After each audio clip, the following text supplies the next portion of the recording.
네, 대구에 유독 오래된 자동차, 올드카들이 많은 이유는 따로 있다면서요? 아무래도 대구는 도시가 평평하죠. 이제 제 아내가 대전 사람이거든요. 대전에 운전을 해보면 오거리도 많고 되게 길이 꼬불꼬불한 길이 많은데 대구는 정말로 정확하게 이렇게 잘 반듯한 기술이다 보니까 자동차 입장에서는 이렇게 가기가 쉽지 않습니까? 평지도 많고 사각지대적인 도시다 보니까 스트레스가 적을 겁니다. 그리고 분지다 보니까 유난히 비가 안 오죠. 비가 오다가도 구름이 산에 걸려서 비가 안 오다 보니까 그리고 기후가 덥기는 하지만 비교적 안정적입니다. 그런 면에서 보자면 자동차 입장에서 스트레스가 굉장히 적은 거죠. 그러기에다가 특히 바닷가에 가면은 그 자동차가 잘 부식되거든요. 연분. 예, 그런 면에서 보자면 대구는 자동차 입장에서는 정말로 살기 좋은. 저도 대구에 와서 운전을 해보면 시야가 확보가 잘 되고 근데 차가 참 많은 것 같아요. 근데 차가 많긴 많지만 부산보다는 훨씬 더 운전하기도 수월하고 차한테 주는 스트레스도 아는데 문제는 운전하시는 분들은 스트레스가 꽤 많은 것 같아요. 아무래도 성질이 급하신 게 좀 있고. 그리고 중고차 시장도 굉장히 좀 잘 갖춰져 있다고 할까요? 랜드입니까? 그 굉장히 큰 중고차 시장이 있는데 보통 거기 나올 때 이제 처음에 등장을 했을 때 서울보다 더 크고 자동차를 타는 사람이 많기 때문에 시장이 형성되어 있고 그 역사가 오래되니까 좀 체계적으로 갖춰져 있는. 제가 좀 사고자 했던 차는 거의 대부분 대구에 있더라고요. 가서 한번 물어봤더니 전국에 있는 대부분의 차들이 다 대구를 거쳤다 가는 경우가 많다고 합니다. 그러니까 그 중고차 유통의 메카라고도 볼 수 있을 정도로 지금은. 그다음에 또 그런 경우가 있어요. 요즘은 그 울산이라든가 창원에서 새 차가 만들어지면 거기서 타다가 그냥 이쪽으로 오는 경우도 많다. 그래서 뭐 제가 이거는 대구 홍보하는 건 아니지만 혹시라도 중고차 사실 수 있으면 대구부터 먼저 수소문해 주시면 좋을 것 같습니다. 훌륭한 패널이에요.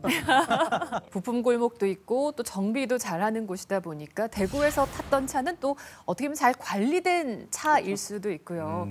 자, 요즘 같으면은 좀 자동차 워낙 바뀌다 보니까 부품 산업도 대구 경북은 많습니다만 체질 개선도 좀 필요하지 않습니까? 대구 역시 기계 부품 산업을 넘어서 차세대 자동차를 위해서는 스마트 모빌리티의 기술의 허브로 발전을 하는 것이 이제 대구가 가야 될 길이 아닐까 생각하고 있습니다. 대구의 부품 업체들은 좀 잘 대응을 하고 변신을 모색하고 있나요?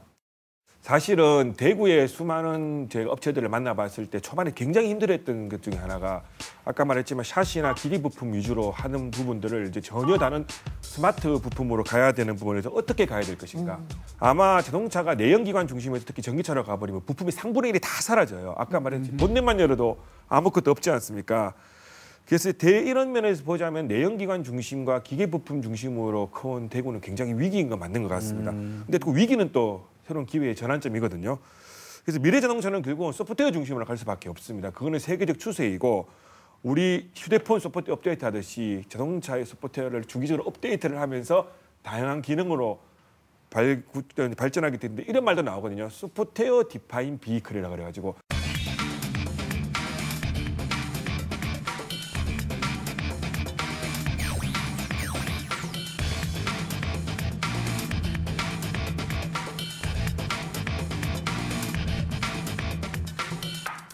내가 유료로 구독 서비스를 내면은 그 구독 서비스에 따라 내 자동차의 기능이 바뀌는 거예요. 대한민국에서 승부를 볼 수 있는 부분은 소프트웨어라고 바라봅니다. 결국은 자동차도 소프트웨어로 가야 되거든요. 적어도 위성이 있다 하더라도 결국은 신호를 받아서 처리하는 건 소프트웨어고 앞쪽에 있는 센서를 받아서 처리하는 것도 소프트웨어고 대구 지역이 대학이 많지 않습니까? 대학이 많습니다. 이과 공대가 많습니다. 공대. 그렇죠. 그리고 인프라도 좋고요. 그래서 소프트웨어를 잘 할 수 있는 것들을 키워서 이제 서로 윈윈하는 거죠. 너는 하드웨어 되라, 나는 소프트웨어 될 테니까 우리 같이 좀 잘해보자. 이렇게 할 수 있는 방법이 가장 현실적이지 않을까 하는 생각을 하면 그렇습니다. 예. 바로 눈앞에 있는 미래 같기도 하고 굉장히 멀리 떨어져 있는 미래 같기도 하고. 진행 중이기도 하고. 네. 근데 생각보다 이 변화들이 굉장히 급속하더라고요. 그렇죠? 그래서 언제나 또 준비는 필요한데 대구에도 또 말씀하셨다시피 학교도 많고 관과 산학 그리고 연구기관까지 빠르게 좀 준비와 대응을 해나가야 되지 싶습니다. 우리 미래 꿈나무들은 자동차의 변화 좀 어떻게 준비하고 있을까요?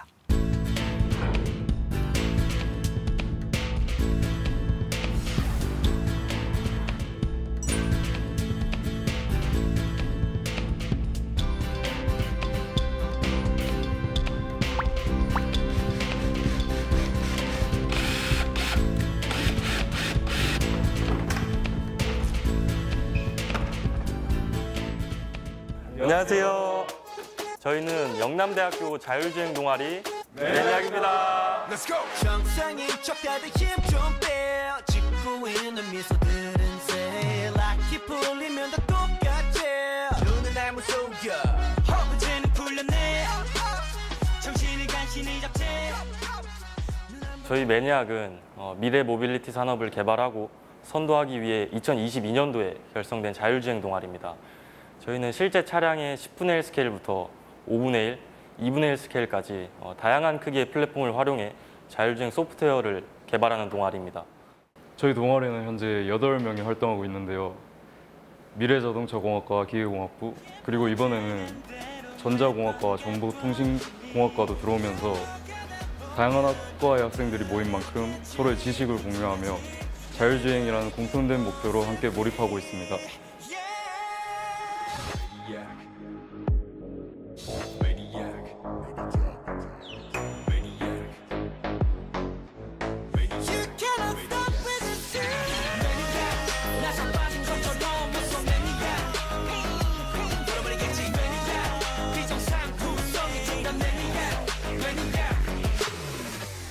이 로직을 짤 때 키포인트가 클러스터링을 하는 과정인데, 우리가 라이다를 쓸 때 어쨌든 우리가 원하는 데이터를 받기 위해서는 클러스터링 과정을 거쳐야 되잖아. 그 중에서 이제 우리가 원하는 게 차인지 아니면 사람인지 아니면 대형 버스인지에 따라서 또 달라지기 때문에 그걸 맞추는 과정이 가장 중요하다고 볼 수 있고, 그렇기 때문에 너네가 이제 나중에 대회에 나가서 이 로직을 만약에 사용하게 된다면은 그다음이 ROI, 그다음이 이제 위치 추정을 해서 대학생들이 참여할 수 있는 자율주행차 경진 대회에는 크게 한 4가지 정도의 부문이 있는데요. 대학교 1, 2학년들이 주로 참여할 수 있는 실제 자동차 크기의 10분의 1 플랫폼을 활용하는 대회가 있고요. 그다음에 대학교 3, 4학년들이 참여할 수 있는 실제 자동차 크기의 5분의 1 내지 2분의 1 크기의 차량 플랫폼을 활용하는 대회가 있습니다. 그리고 이제 고학년 학생들과 더불어 대학원생들이 참여할 수 있는 실제 자동차의 1대1 크기의 차량 플랫폼을 활용하는 대회가 있고요. 그리고 차량 플랫폼을 이제 소프트웨어적으로만 구성해서 이렇게 버추얼 환경에서 소프트웨어 알고리즘을 평가할 수 있는 시뮬레이션 대회가 존재하고 있습니다. 저희가 올해 나갔던 큰 대회 중에 저는 7월에 열렸던 제주도 대회가 좀 인상이 깊은데요. 그 대회는 레이싱 차로 대회를 하는데 저희가 올해 처음으로 ERP 레이싱 차를 도입을 해서 고속으로 주행을 하면서 다른 팀들과 레이싱을 해야 되는 대회라서 빠르게 달릴 때의 안정성과 차량을 안전하게 회피하는 데 집중하였습니다. 그 결과 본선에서 3등을 하는 좋은 성적을 얻었습니다.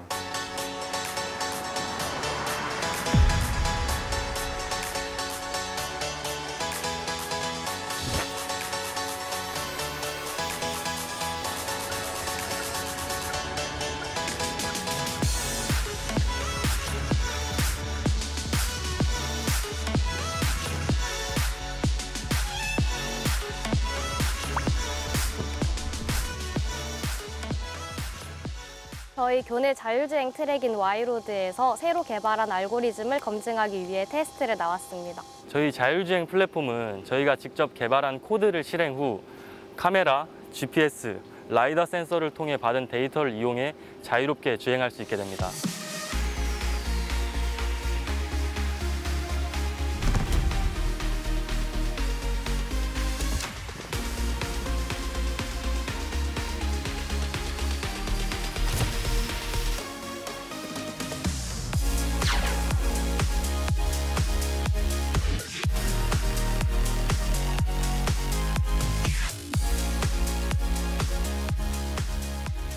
자율주행이라는 게 저한테는 친숙하지 않은 거였는데 매니악을 하면서 자율주행에 대해 친숙해졌고 여러 다양한 라이다나 GPS 같은 센서들을 많이 지원해 주셨습니다.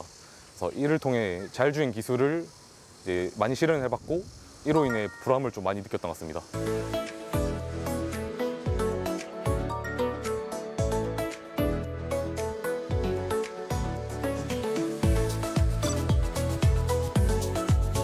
달구벌 자율차가 일부 지역에서 운행되는 것으로 알고 있는데 가까운 미래에는 대구 전역으로 확장되어 대구 시민들이 편리하게 이용함과 동시에 대구가 자율주행으로 각광받는 도시가 됨을 기대하고 있습니다.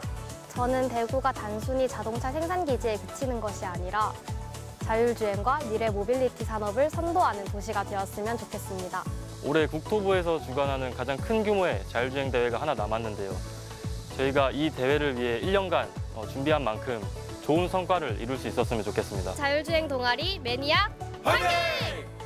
혹시 여기 계신 분들은 야무진이라는 차를 모르시는 것 같아요. 근데 그런 상표가 있어요? 보통은 야무진. 야, 이 차가 야무지네라고 하지. 리무진 아니고 야무진 어떤 차입니까? 처음 들어봐요. 상용화가 되었었는데 1년여 만에 그런가요? 예. 그 눈으로 보기 힘든 자동차였던 거죠. 그렇죠. 원래 이 이름이 사실은 nissan에서 가져온 자동차인데 원래 이름은 삼성 SV110이었답니다. 그런데 이제 이게 이름이 별로 이제 임팩트가 없다라고 해서 이제 회의를 거쳐가지고 야무진이었죠. 그런데 야무진의 의미가 어떻습니까, 여러분들? 말 그대로 야무진이는 뭔가 긍정적인. 그렇죠. 전제가 있어야 되겠죠. 작지만 단단하다. 작지만 당차다. 네. 이런 의미가 있죠. 그래서 이 차가 그러니까 결국은 1톤 차로 설계되었죠. 그런데 문제는 이제 과적입니다. 그러니까.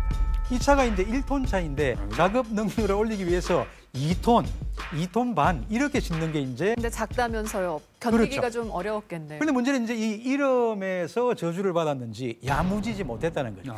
원망을 드렸군요. 이름값을 못하는. 경쟁사 현대에서 나온 거니까 포땡이라는 트럭이 있죠.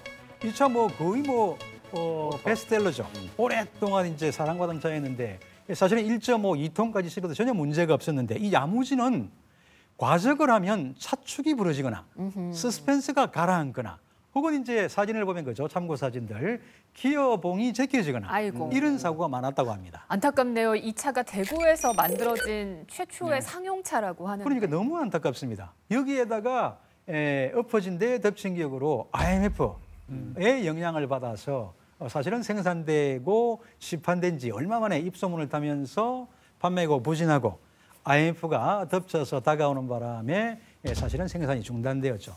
너무 안타깝습니다. 이 만든 곳이 또 삼성 아니겠습니까? 이제 삼성이 자동차를 만든다라는 말이 있을 때부터 그럼 어디에 공장을 지을 것이냐 이런 이제 굉장한 핫 이슈였던 거죠. 그러니까 대구는 또 원래 삼성이 대구에서도 시작을 했고 또 삼성 라이온즈도 있고 그렇죠. 그래서 이제 그 승용차는 부산에 공장을 지었고 그다음에 상용차 그러니까 버스라든가 이런 어떤 상업용 자동차는 대구 달서구에 이제 짓게 되면서 그것도 어마어마한 이제 흥분 상태였을 거예요. 이제 이런 백 년 동안 100년, 200년 동안 이 단지가 유지된다 생각을 해보면 어마어마한 일자리고 그랬을 것인데 그게 또 제대로 되지 않으니까 실망감도 굉장히 많았을 것이고 삼성이 이제 삼성상회를 모태로 1930년대부터 출범을 했기 때문에 대구 시민들에게는 좀 남다른 애정이 있었는데 왜 이렇게 이어가지 못한 걸까요? 지금 말씀하신 삼성 자동차 공장이 성서단지에 자리 잡았고 또 그다음에 그 구지 지방산업단지에는 쌍용자동차 제2공장이 들어서 있었습니다. 그 아시는 분은 아시겠지만 그 쌍용그룹의 김석원 회장이 여기 대구 달성 중심이신데 그래서 이런 두 가지 그 공장이 제대로 자리를 잡으면 대구가 아마 가장 큰 그리고 광역시 중에서는 두 번째로 자동차 산업 중심이 될 뻔했는데 그 지금 말씀드린 IMF 때문에 쌍용그룹이 그 당시 부도가 났었고 그래서 그 공장 건설이 거의 그 백지화되는 바람에 지금 현재 대구에서 자동차 생산이 지금 원활하게 이루어지지 않는 수준으로 되고 말았습니다. 그때 삼성 구단은 또 시민 야구장을 쓰고 있었잖아요. 너희들은 시민 야구장을 쓸 자격이 없다. 막 그런 말도 나오고 그러니까 배신감이 굉장히 컸을 거라고 생각을 하고 뭐 조사를 안 해봤지만 이렇게 자동차 공장이 만들어졌다가 단시간에 사라지는 케이스도 좀 드물 것 같아요. 좀 버텼으면 이렇게 기대를 했을 것 같습니다. 너무 안타까운 게 사실은 한국의 대기업 중에서 자동차와 관련된 대기업 중에서 재미있는 게 삼성의 이건희 회장, 한국 최고의 자동차 광이었습니다. 그러니까 외국에서 생산된 고급차, 명차들 전부 수집해서 이렇게 보관하는 그런 취미가 있었죠. 그러면서 자동차 산업에 뛰어들려고 얼마나 애를 썼습니까? 그래서 SM5를 만든 거 아니겠습니까? 또 하나의 자동차 거대 기업의 축이 쌍용이죠. 김석은 회장이 한국 최고의 그러니까 자동차 광이었죠. 그래서 대기업, 그러니까 5대 기업에 드는 대기업 중에서 두 분이 대구 출신이고 그런 다음에 또 자동차 광이었죠.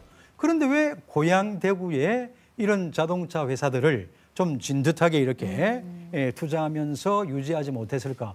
그 부분이 항상 자동차 역사를 생각할 때 안타깝습니다.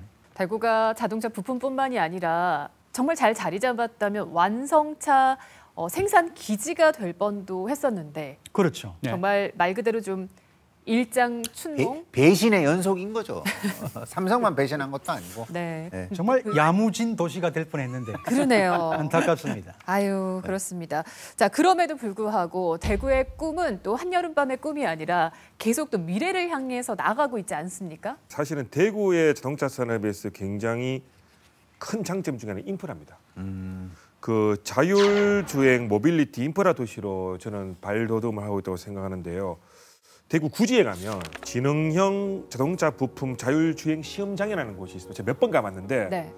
저는 가서 직접 차를 타고 다 투어도 해봤는데 너무너무 커서 진짜 거대한 도시 같습니다. 예를 들면은 그리스 시대였으면 이게 다 도시국가였지 않을까 할 정도로 굉장히 큰 도시이고요. 그다음에 테크노폴리스 대구 산단 수성 알파시티에는 자율주행 자동차 전용 도로를 구축하고 있고 또 최근에는 이 모빌리티의 산업이 단순히 자동차를 뛰어넘어서 이제 하늘로 가고 있지 않습니까? 네. UAM으로 가고 있는데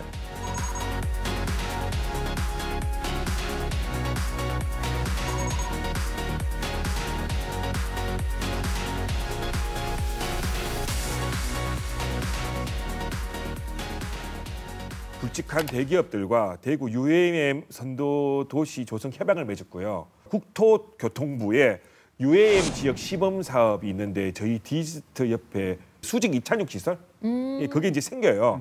생기면 아마 저기 김천구미역부터 시작해서 외관 IC부터 시작해서 디지트로 올 것 같은데 운송 수단이 될 수도 있겠지만 뭐 산불 감시 네. 최근에 이제 한참 안 좋았던 그다음에 응급 환자 이송 장치라든지 이제 하늘의 길이 열리는 겁니다. 그리고 이렇게 함으로써 땅에서의 자율주행 자동차와 하늘에서의 UAM이 시민의 안전과 편의를 제공할 수 있지 않을까 네, 그런 생각을 하고 있습니다. 정말 영화처럼 또 되는 건가요? 어떻습니까? 앞으로의 미래형 하늘을 나는 자동차는 드론 베이스입니까? 어떻게 될까요? 저는 드론 베이스로 갈 것 같습니다. 일단은 모양 자체가 훨씬 더 콤팩하고요. 사실은 드론에 따라 다르지만 이렇게 프로펠러가 달려 있지 않습니까? 프로펠러 4개를 잘 제어해서 이렇게 가는 기술이 굉장히 어렵습니다. 진도 바람이 불거나 휘청휘청 거릴 때 그것도 잘 잡아줘야 되고 그런 기술이 급격히 발전하면서 거기도 다 인공지능 기술이 들어가거든요.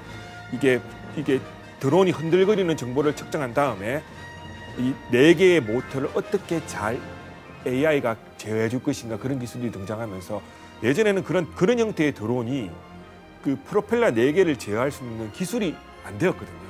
근데 지금은 이제 충분히 가능해짐으로써 이 드론 베이스로 가는 것이 훨씬 더 UAM은 그런 식으로 할 것 같습니다. 소프트웨어의 영역은 무궁무진하거든요. 그러니까 잘 만들어진 부품을 기반으로 소프트웨어로 어떻게 다양한 편리와 편의를 줄 수 있는 거로 연구를 하고 개발을 해야지만 우리는 생산이 있지 않느냐. 박사님께서 그리고 박사님 연구팀이 그럼 개발하고 있는 그 스마트카 기술은 소프트웨어 쪽인가요? 오늘도 타고 오셨대요.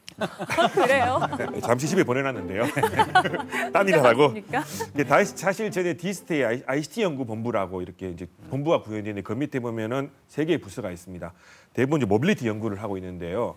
대부분의 전통 자동차를 연구하는 연구소는 하드웨어 기반이라든지 이런 걸 많이 연구하는데 저희는 대부분 소프트웨어 쪽 연구입니다.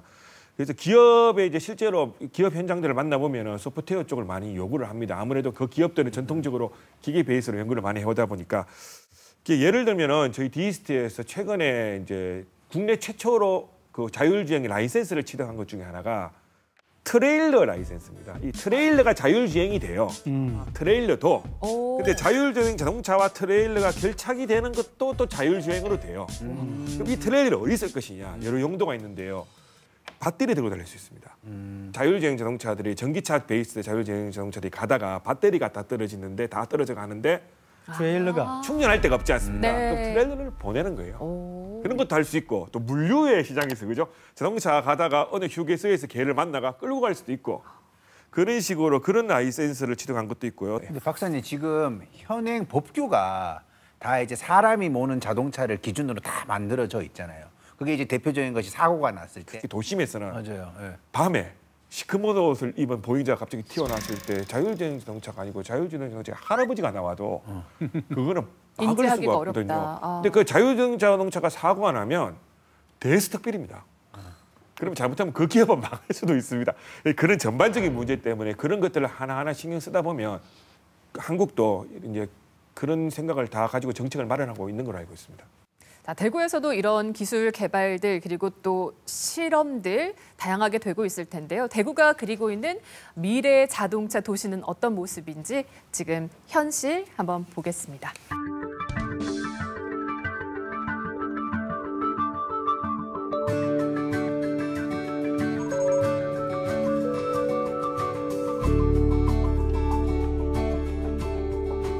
한국자동차연구원은 자동차 분야를 연구하는 국내 유일의 자동차 전문 연구기관입니다. 전기자동차와 그다음 수소전기자동차, 하이브리드 자동차, 그리고 기존의 내연기관 자동차까지 연구를 하는 친환경 연구소가 따로 있고요. 그리고 또 소재를 또 전문적으로 연구하는 부서가 또 있습니다. 그리고 또 기업들이 정말 필요로 하는 성능평가 관련 신뢰성 평가를 해주는 또 연구기관도 부서가 따로 준비되어 있습니다. 그래서 부품부터 시작해서 완성차까지 연구개발 그리고 마지막까지는 도로 실증 테스트까지 다 담당하고 있습니다.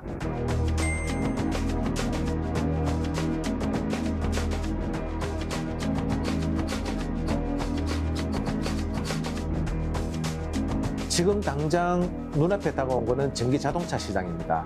그래서 전기자동차의 생태계 전환이 최우선 목표고요. 그리고 또 시장성을 보면 자율주행 자동차 시장도 많이 커질 것이고 또 중장기적으로 가면 수소 전기자동차도 시장이 많이 커질 것입니다. 그 지금 현재 또 전기차 캐즘 때문에 또 하이브리드 자동차가 많이 이슈가 되고 있습니다. 이제 그런 부분들이 저희들이 모두 해야 될 역할 부분이라고 보시면 됩니다.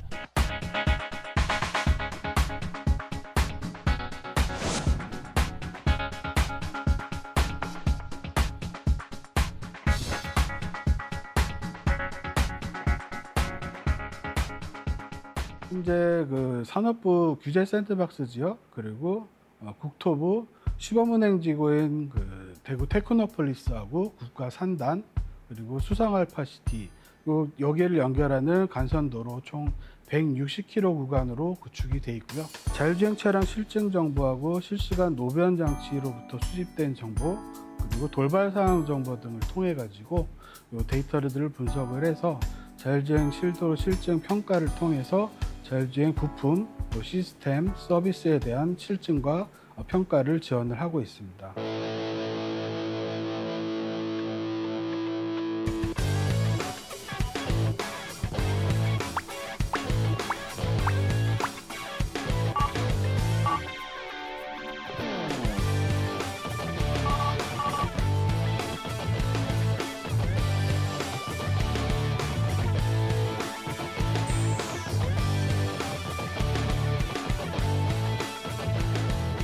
미국 자동차공학회인 SAE 기준으로 해서 총 6단계로 좀 나누고 있는데요.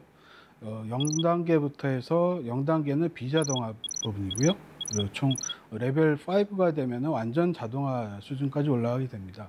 한국에서는 레벨 2에서 3 수준의 주행 기술이 이미 상용화 레벨에 진입을 하고 있습니다. 그리고 한국 자율주행 기술 수준은 미국을 기준으로 했을 때 한 89% 정도 수준으로 지금 파악이 되고 있습니다.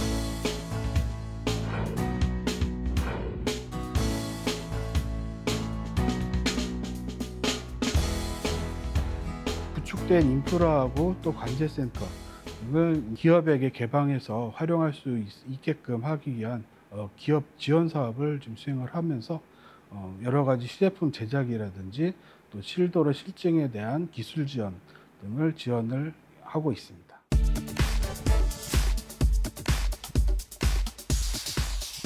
자동차 부품 개수가 한 2만에서 3만여 개라 그러는데 그중에 40%가 내연기관 관련 부품입니다. 그럼 기존의 자동차 협력업체들도 40%가 내연기관 업체들인데 앞으로 자율차, 친환경차로 전환을 해야 되잖아요. 그거를 어떤 식으로 효율적으로 전환시켜서 우리나라의 기간 산업의 자동차 산업이 계속 유지될 수 있도록 저희 연구원이 어떤 역할을 할까 하는 게 제일 큰 숙제이자 목표입니다.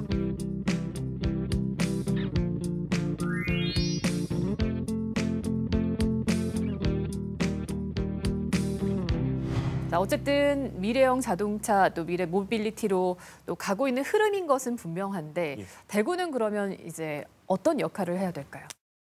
사실은 앞서 말씀드렸듯이 대구의 가장 큰 장점이 인프라입니다. 인프라가 어느 도시보다 굉장히 좋습니다. 그리고 연구소도 많고요. 대학도 많습니다. 예전처럼 단순히 기계과를 전공한 사람이 자동차를 해 이런 시대가 아닙니다. 수많은 소프트웨어 영역을 포함해서 수많은 전공자들이 다 붙어줘야 되는 영역이고요. 특히 또 저희 디스트에는 연구본부도 있지 않습니까? 거기에는 이제 기업과 밀착을 통해서 기업들이 조금 더 4차 산업혁명 시대에 맞게 미래기술 융합으로 갈 수 있도록 저희가 함께 협업을 해야 되는데 결국은 산학연이야말로 대구가 가장 가능할 수 있는 포텐셜이 있는 도시거든요.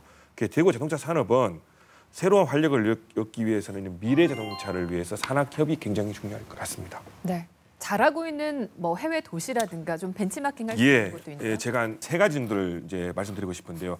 첫 번째는 독일에 있는 슈투트가르트라는 발음이 되게 어려운데요. 슈투트가르트. 그 자동차 유명한 도시잖아요. 근데 그게 원래 내연기관 중심이에요. 아. 그런데 이제 우리가 흔히 말하는 자동차 이름 대면 다 알 수 있는 내연기관 중심인데 정부의 강력한 정책이랑 그다음에 산학연의 긴밀한 협의를 통해서 전기차, 수소차 클러스터로 다 바꿔버렸습니다.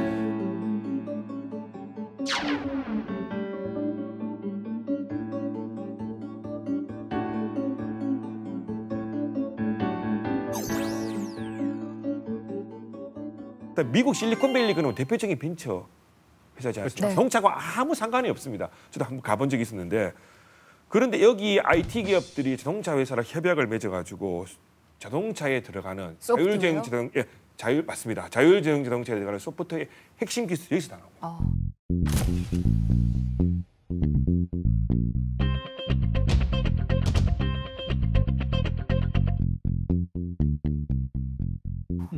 그다음에 중국 선전이라는 데는 아무래도 중앙정부의 막강한 정책이 가능한 나라지 않습니까?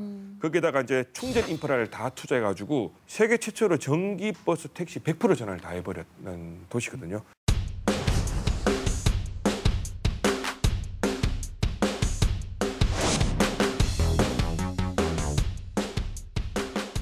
대구가 자동차가 또 이렇게 발달하고 또 많이 또 이용할 수 있었던 그 역사적인 배경도 오늘 짚어봤고 또 자동차 부품 골목이라든지 이런 기술들이 있으면서 지금 또 미래형 자동차까지 준비를 하고 있는데요. 앞으로의 그 자동차 이게 좀 어떤 모습일까 좀 궁금하거든요.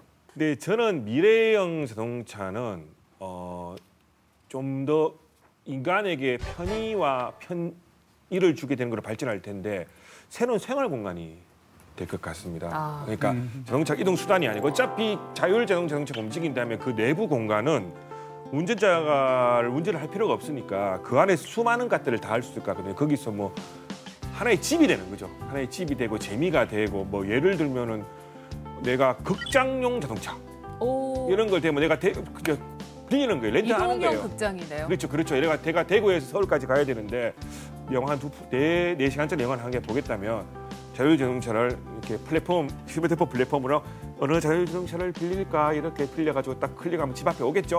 타고 나면 이제 그 극장을 보면서 간다든지 안에 뭐 탁구대가 있는 자동차, 그다음에 헬스장 자동차. 그러니까 어느 이동의 시간이 이제는 길 바닥에서 버리는 시간이 아니고 내가 새로운 걸 레저를 할 수 있는 이제 시대가 오지 않을까. 그렇게 되면 수많은 플랫폼 지금 우리 배달시키는 그런 것처럼 수많은 플랫폼 업체들이 다양한 자동차들을 제공할 테고 나는 그걸 선택하고 일부러 또 2시간에 갈 수 있는 길을 야간에 뭐 10시간은 가는 길을 통해서 가기도 하고 또 관광 상품도 있고 뭐 그런 식으로 뭐 셰프가 출동하는 자동차 뭐 저는 그렇게 될 거라고 생각합니다. 셰프도 로봇. 뭐 그렇죠. 그래서 자동차가 하나의 이동 수단이 아니고 나에게 기쁨을 주는 엔터테인먼트가 되지 않을까. 그러면 지금 현재 그 우리나라도 그렇고 세계적으로도 자동차 만드는 회사가 그 많지는 않잖아요.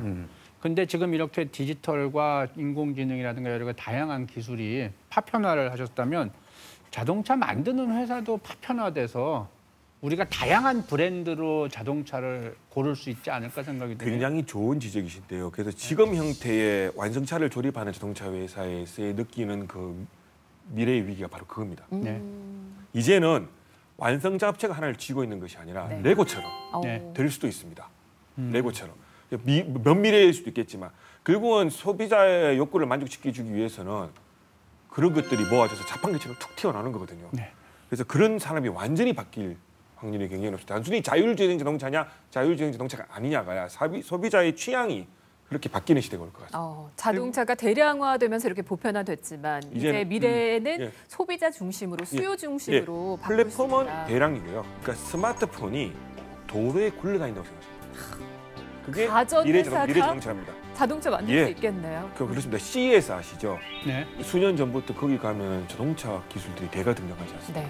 자동차를 어떻게 가전 박람회에서 등장하냐고 볼 수 있겠지만 거기 핵심 기술들은 전부 가전이든 뭐든 상관없이 전자기술, 정보통신기술, 소프트웨어 기술로 다 교체되는 거죠. 이렇게 된다면 대구가 또 상용차 오랫동안 유지하지 못했던 그 시대가 또 미래에는 다른 우리의 방식으로 또, 될 다른 수도 방식으로 있겠죠. 또 열릴 수도 있고. 이게 새로운 그 시장이 재편되면 또 기회가 될 수 있는 거죠. 다시 같이 해보면 되니까. 자, 이렇게 새로운 시장이 열립니다. 미래 자동차 끝까지 버티고 올드카 타실 겁니까? 아니면 미래형 자동차 가실 겁니까? 저는 양다리를 걸치겠습니다. 좋으신 생각인 것 같습니다. 예, 이렇게 모두가 사실은 인공지능 기반의 자율주행차로 간다면 분명히 인간으로서 그죠? 이 그렇죠.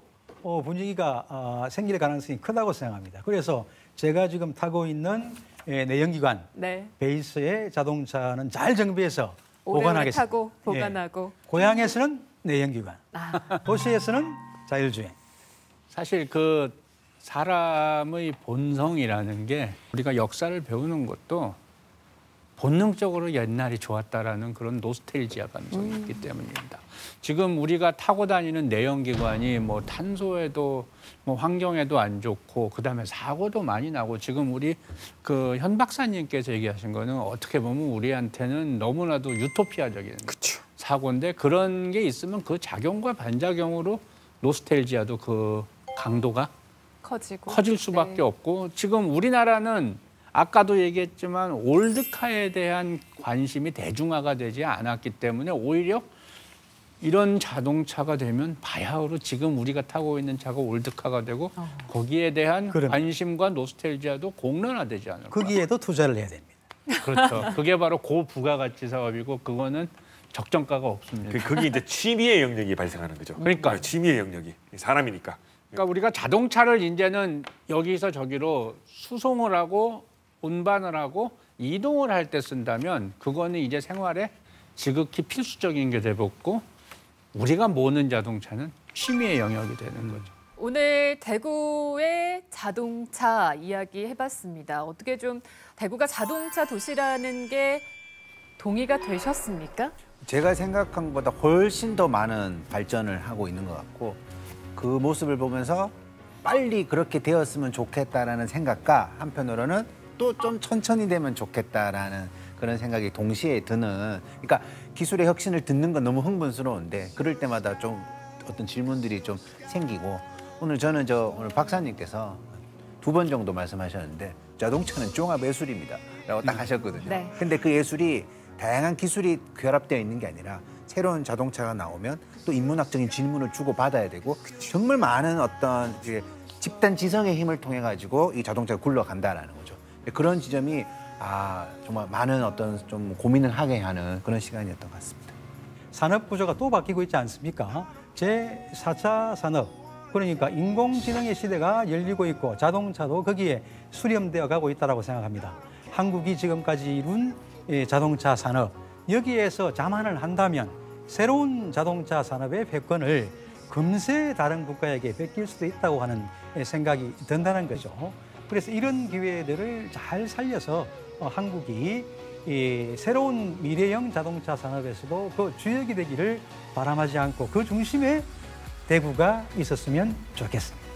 뭐 과학과 인문학의 그런 그 양분보다는 이제 저는 또 이렇게 얘기를 하고 싶은 게 이제 자동차는 자기 자신으로 발전하지 않을까라는 생각이 됩니다. 아까 파편화라는 것도 결국 자기 자신의 정체성을 드러낼 수 있는 뭐 예술품. 그러니까 단지 생활 필수품에서 이제 어느 뭔가의 그 가치 부여가 더 되는 걸로 이제 오는 그 전환점이 오지 않았나라는 생각이 들었습니다. 4차 산업혁명 시대에서 결국은 비즈니스 모델도 개인 맞춤형 시대로 갈 수밖에 없는 시대로 점점 그렇게 가고 있습니다. 그 중심에 자동차 또한 산업 역시 개인 맞춤형 시대로 가게 될 것이고 그거를 탑승하는 사람에 맞추는 서비스의 플랫폼 형태로 가게 될 것 같은데요. 그 안에서 궁극적으로 사람을 진짜 위하는 것, 사람의 편리와 편의를 위하는 것, 사람의 안전을 위하는 것이란 것을 잊어버리지 않고 연구 개발을 계속 하도록 하겠습니다. 네, 오늘 네 분과 함께 대구가 가까운 자동차 이야기를 나눠봤습니다. 어떠십니까? 그 길이 좀 아득해 보이시는지요? 아니면 탄탄대로를 빠르게 질주하고 싶으신지요? 질문을 던지면서 오늘 시민의 품격은 여기서 마무리하겠습니다. 고맙습니다.